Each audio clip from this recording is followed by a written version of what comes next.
of barbarism. They took the lives of 2 American journalists, Jim Foley and Stephen Sotloff. So ISIL poses a threat to the people of Iraq and Syria and the broader Middle East, including American citizens, personnel, and facilities. If left unchecked, these terrorists could pose a growing threat beyond that region, including to the United States. While we have not yet detected specific plotting against our homeland, ISIL leaders have threatened America and our allies. Our intelligence community believes that thousands of foreigners, including Europeans and some Americans, have joined them in Syria and Iraq. Trained and battle-hardened, these fighters could try to return to their home countries and carry out deadly attacks. I know many Americans are concerned about these threats. Tonight, I want you to know that the United States of America is meeting them with strength and resolve. He should laugh here. That's a comment. How much of what this president said is true? How about none? And that is my debate. I would debate any Muslim about what he just said. I'll debate him at any time at his convenience to prove any of these lies. You know how I know Obama was lying in these verses? And this is what he's saying? His lips were Because moving. his lips was moving. That's exactly how I know for sure he was lying. Now, I'm going to break this 3 minutes to small segment. Listen carefully. I'm going to prove to you from the Quran, that's Allah's word, from the Hadith, that's Muhammad's word, that ISIS is 100% Muslims. 100%. Now, for example, here's the first piece. Listen carefully. Here's what Mr. Obama said. ISIL is not Islamic. No religion condones the killing of innocents. No religion condones the killing of innocents. No religion condones the killing of innocents. It may make sense. It makes sense. No religion condones the killing of innocents. Now the question from Mr. Obama, who are the innocents? To ISIS. In Islam, according to the word of Allah in the Quran, can ISIS kill the Christian? No. Why? Because Christians are innocents. No, you're wrong.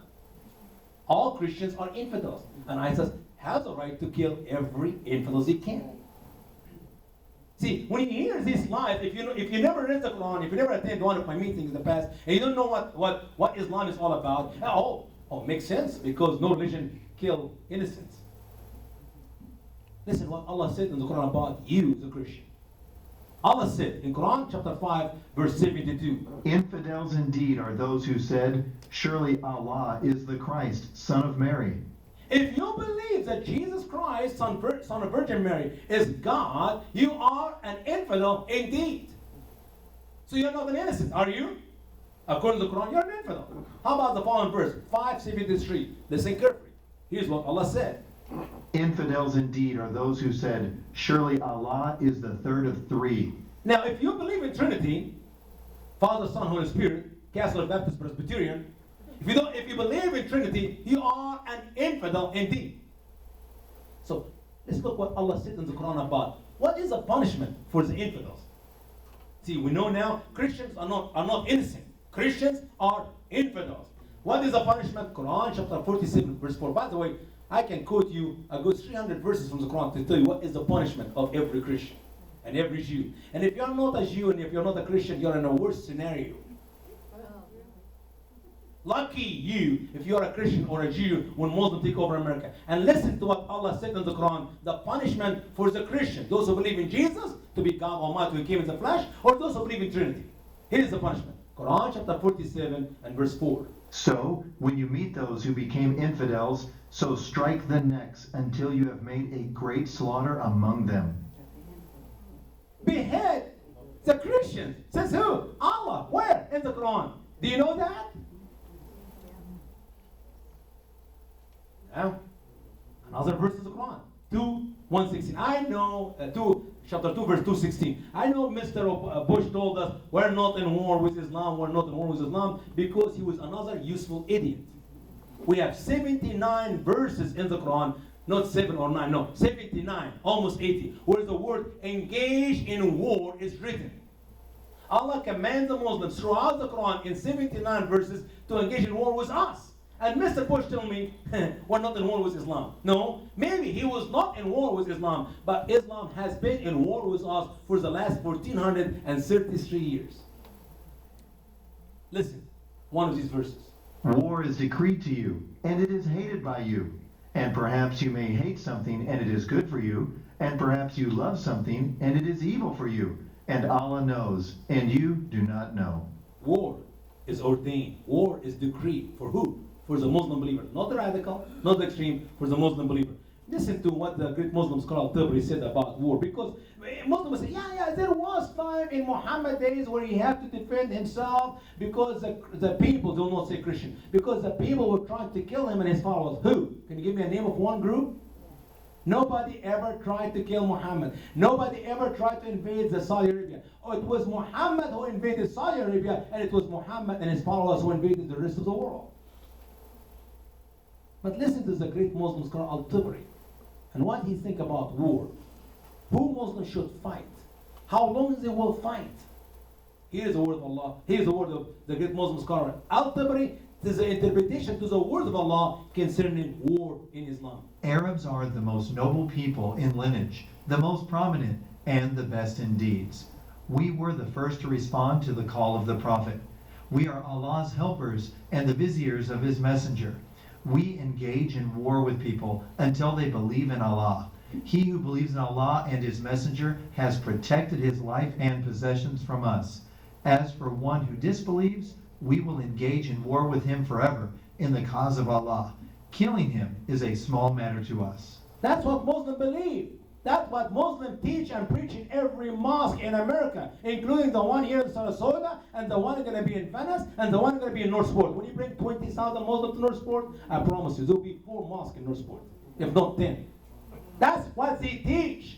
They don't teach the Sermon on the Mountain from Matthew 5 and 6 and 7 to the Muslim in the mosque. They teach their Quran. They teach their scholars' interpretations of the Quran. So what they say? They believe they engage in war with the Americans until the Americans believe in Allah. You want to protect your positions? You want to protect your life? Become a Muslim. If not, we will engage in war with you forever. And killing you is a small matter to us. That is a sermon I hear in any mosque in Egypt. That is the sermon we hear now, right now, in the streets of Europe. You go to France, you go to England, you go to Belgium, you go to Holland. That's what they're preaching in the streets. And that's what soon Muslims will be preaching here in America. And we're busy watching football and some movies. Who's sleeping with who? We're having fun with some romance, whatever you're gonna romance you see on TV, and we are not even here. And Obama is bringing his people here in the thousands. The one who believe in that, for your grandchildren in America to meet. Let's move on. Another verse about war in the Quran. Engage in war with them.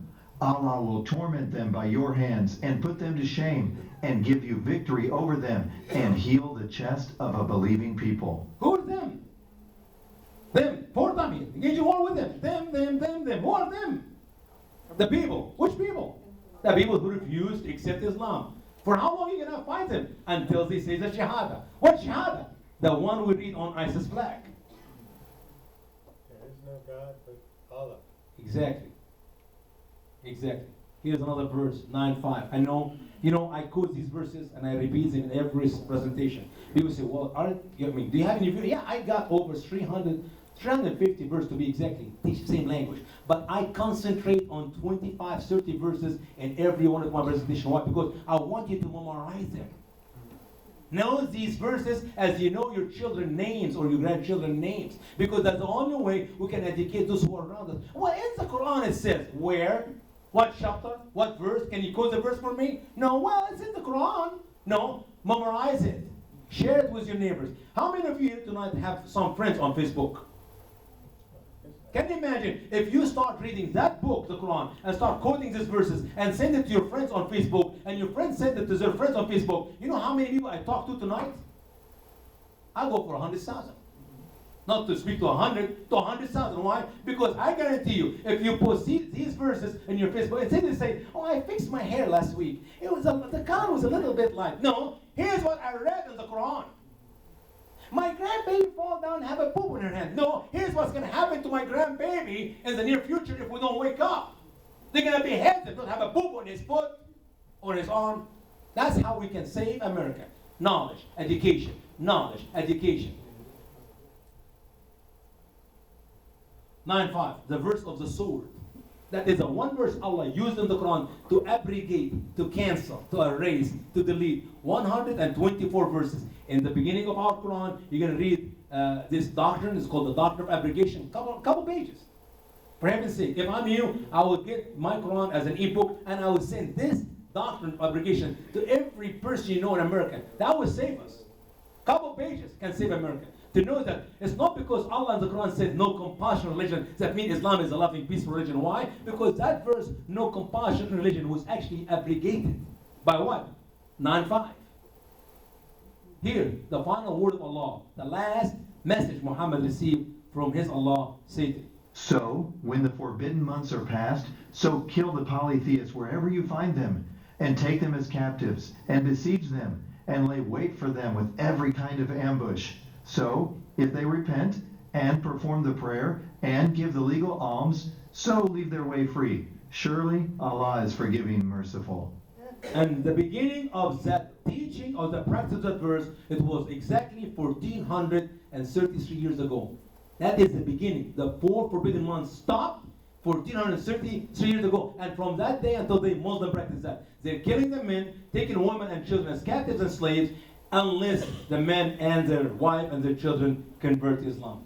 That's the only 3 choices you're going to leave as a legacy to your own grandchildren in this country if you do nothing about Islam. Second piece from Mr. Obama in his 3-minute speech.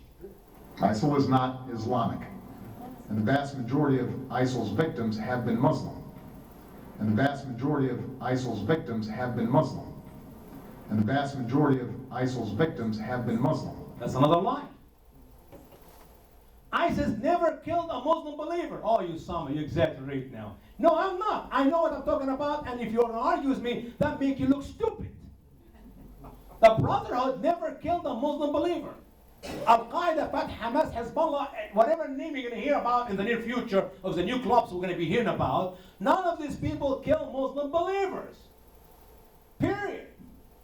Why is that? Because they only kill those who do not believe in Islam and practice Islam.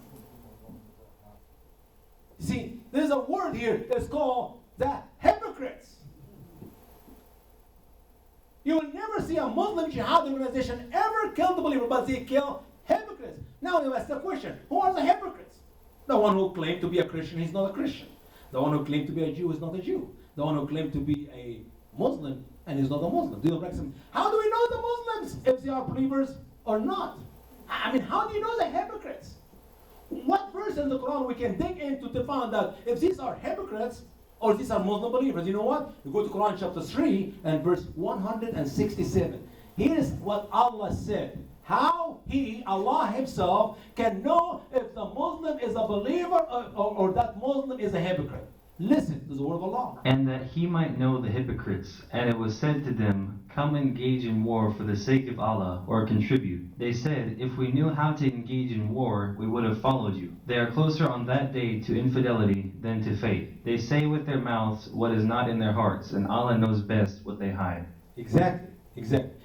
You come engage in war with us, join ISIS, carry the black flag, or send us a check for 100,000, or a couple million if you're Saudi rich, or $50 if you're just a simple poor Muslim guy. You contribute or you come and fight with us, you're a Muslim believer. If not, you're a hypocrite.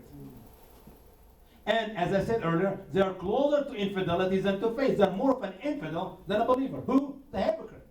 So learn it. Let's very good word to learn tonight. Hypocrites. Who are the hypocrites? Muslim by names. Those are the one who calls himself in America maybe moderate Muslim. Every moderate Muslim is a hypocrite. How do you know if a Muslim believer or not? If he's willing to fight for the sake of Allah or at least send money. See, Saudi Arabia, they said, was the Wahhabi in Saudi Arabia as the Muslim, the bad one? Why? Because they are performing jihad. Oh, excuse me, what about the rest of the Saudi? Was they good Muslim? Why? Because they only support the jihadi financially. Really? You know how stupid you are? Every Saudi person is a Muslim and every Saudi Muslim is a jihadi because half of them support jihad with their money. If you're rich, If you got all this money, why you kill yourself or your son or your grandchildren? Just write a check for $1 million or $2 million. Don't worry, the dumb American will keep buying your oil and you get it back 10. But if you don't have anything to give and you really believe in Islam, you just go ahead and kill yourself for the sake of Allah.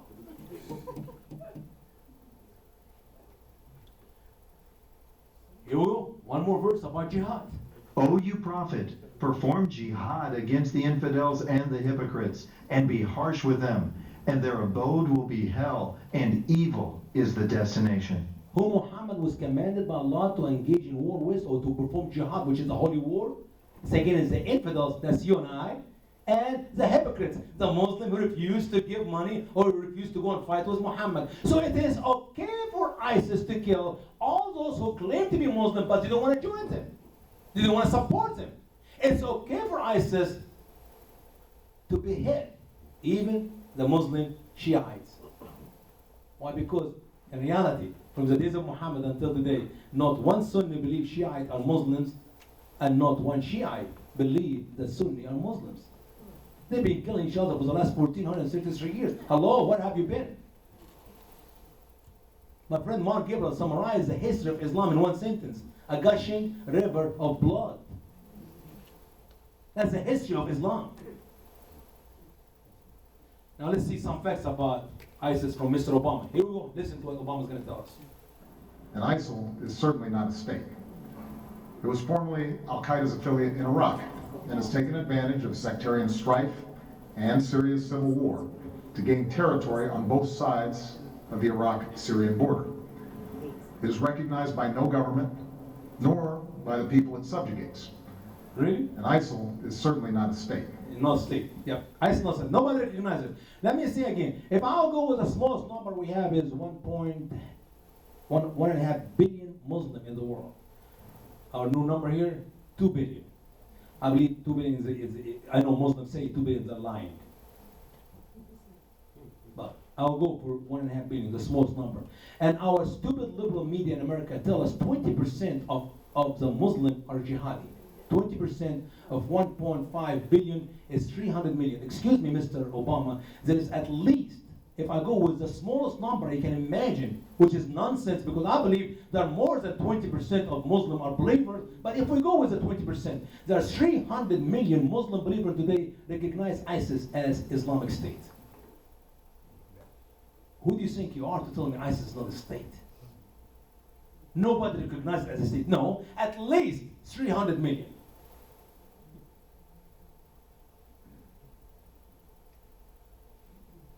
What ISIS have done so far? To date, more than 170,000 people, mostly Christians and Shiites, were killed in Iraq by ISIS. Why is nobody talking about this genocide? 170,000, most of them are Christian. But Mr. Obama told us most of ISIS victims are Muslims. And I said, no, they never killed a Muslim, unless it was accident. Accidentally. Let's move on. Here we go. Let's see the refugees. ISIS committing mass genocide against Christians as world stands silent, says Franklin Graham.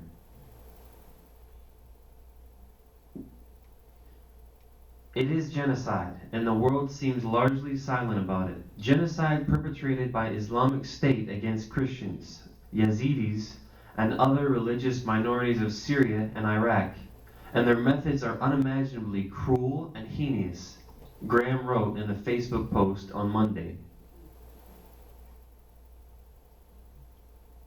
And someone will read this and say, that is a great evidence that ISIS are not Islamic because they do these wicked things. Why? Because that someone never read what Muhammad did, or early Muslim believer did, or what Allah taught the Muslim to do in the Quran. That's the problem. We do not have the knowledge. Listen to Mr. Obama one more time. ISIL is a terrorist organization, pure and simple, and it has no vision other than the slaughter of all who stand in its way. ISIL is a terrorist organization, pure and simple, and it has no vision other than the slaughter of all who stand in its way. Yes, they are terrorists, but they are Muslim terrorists. You can't say Muslim terrorist. Why? Because Islam is a loving, peaceful religion. Says who? Have you ever read in the Quran what Allah said about himself for being a terrorist? Do you know that every angel of the angels of Allah are terrorists? Do you know that Muhammad was a terrorist? Do you know that every Muslim believer is a terrorist? Let's open the Quran. Let's see. Maybe I'm making this up. For example, Quran chapter 3, verse 151. Allah said, We will cast terror into the hearts of those who became infidels because they partner other gods with Allah, which He did not send down with any sultan. And their abode is the fire, and evil is the place of the unjust. you know who's we here? We here is Allah. Allah is writing to us American smart people, we will cast terror into the heart of you infidels. Allah is a terrorist. But we're busy. We didn't have time to read the Quran. And we let our politicians defend Islam. And our children would pay for it. Allah is a terrorist. Says who? Says Allah. Where? In the Quran. Quran 3, 151. Let's move on to the next verse. Here's what Allah said. When your Lord revealed to the angels, I am with you, so make firm those who believed. I will cast a terror into the hearts of those who became infidels, so strike above their necks and strike off every finger from them. See the unity in the work between Allah and His angels and the Muslim believers? Allah, He's doing a great job. He's gonna cast terror into of us. Muslim believers need the strength of the angels, so the angels will support them, will affirm them. Allah will cast terror, the Muslim will be supported by the angels, and He will go. What the Muslim will do, they'll strike above our necks. They will cut every finger out of us. They will make 22 pieces out of every male who is not a believer. The head, the body, and 20 finger of the toes and the feet. The toes and the fingers. We call them in Arabic the same word. Atraf. H. That's how we know Islam is a religion of peaceful. Peaceful. You know what this is? Logo of the Muslim Brotherhood. You know what it is? 2 swords on the Quran. And the word wa'idu. And prepare. That is the logo of the Brotherhood. If you don't know anything about the Brotherhood, it was established a good 100 years ago by Hassan al-Banna, followed by Sayyid Qutb. Usama bin Laden, Al-Qaeda, is a small baby born, a branch out of the Brotherhood. And so it's every Muslim jihad today. They're all branches out of the Brotherhood. You know what Obama said the Brotherhood is? A secular group. And he's a member of the Brotherhood. And the Egyptian Muslims know that, and you Americans do not know that. That's why he brought the Muslim Brotherhood to the White House, and he, right now, I guarantee you, right now, if you look at the entry door of the White House, some Muslim Brotherhood coming in or getting out. Right now. These are the same people, if they will be caught in my country, they will be killed or put in prison. They are freely walking in and